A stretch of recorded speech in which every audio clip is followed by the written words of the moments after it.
प्राचीन समय की बात है। अयोध्या नगरी में हरिश्चंद्र नामक एक राजा राज्य करता था। हरिश्चंद्र अपने सत्य और धर्म के लिए विख्यात थे। वे अपनी प्रजा के प्रति अत्यंत न्यायप्रिय और करुणामय थे। सत्य पर दृढ़ रहना उनकी सबसे बड़ी विशेषता थी और इस कारण से वे सत्यवादी राजा के नाम से प्रसिद्ध थे। एक दिन राजा हरिश्चंद्र अपने राज्य में घूम रहे थे जब उन्होंने एक ऋषि को तपस्या करते देखा। ऋषि विश्वामित्र ने उनकी तपस्या भंग करने पर राजा को शाप दिया।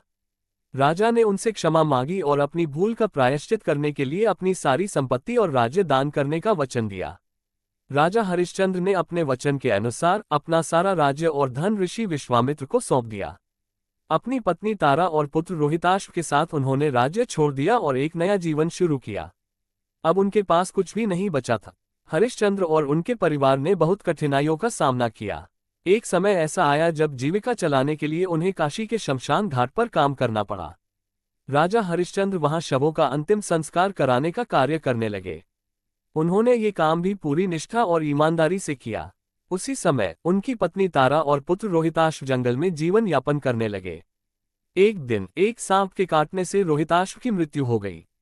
तारा अपने पुत्र के शव को लेकर शमशान घाट पर पहुंची। शमशान घाट पर हरिश्चंद्र ही ड्यूटी पर थे।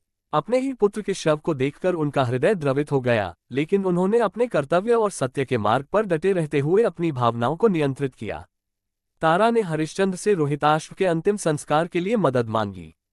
हरिश्चंद्र ने कहा, मैं यहाँ अपना काम करने के लिए हूँ और मुझे अपने काम का कर्तव्य निभाना है। उन्होंने तारा से अंतिम संस्कार के लिए शुल्क की मांग की।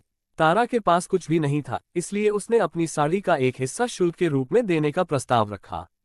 हरिश्चंद्र ने इसे स्वीकार कर लिया और अपने पुत्र का अंतिम संस्कार स्वयं ही किया। उनकी यह सत्यनिष्ठा और कर्तव्यपरायणता देखकर देवता भी प्रभावित हुए। हरिश्चंद्र के सत्य, धर्म और त्याग की परीक्षा के बाद विश्वामित्र और अन्य देवताओं ने प्रकट होकर उनके धैर्य और निष्ठा की सराहना की। उन्होंने हरिश्चंद्र से कहा, तुमने सत्य और धर्म के मार्ग पर अडिग रहते हुए अपनी सभी कठिनाइयों का सामना किया है। यह एक महान उदाहरण है। देवताओं ने उन्हें और उनके परिवार को पुनः अपने राज्य में लौटने का आदेश दिया और उनकी सारी संपत्ति और वैभव को पुनः स्थापित किया। हरिश्चंद्र, तारा और रोहिताश्व के जीवन को पुनः सामान्य बना दिया गया। हरिश्चंद्र अपने राज्य में वापस आए और पुनः न्याय और सत्य के मार्ग पर चलते हुए अपनी प्रजा का भला करने लगे। उनकी इस सत्यनिष्ठा और धर्मपरायणता ने उन्हें अजर अमर कर दिया। सत्यवादी राजा हरिश्चंद्र कहानी का सारांश। राजा हरिश्चंद्र की कहानी हमें सिखाती है कि सत्य और धर्म के मार्ग पर चलते हुए, चाहे कितनी भी कठिनाइयां क्यों न आए, हमें अपने सिद्धांतों से डिगना नहीं चाहिए। सत्य की राह पर चलना कठिन होता है, लेकिन अंततः सच्चाई की ही जीत होती है।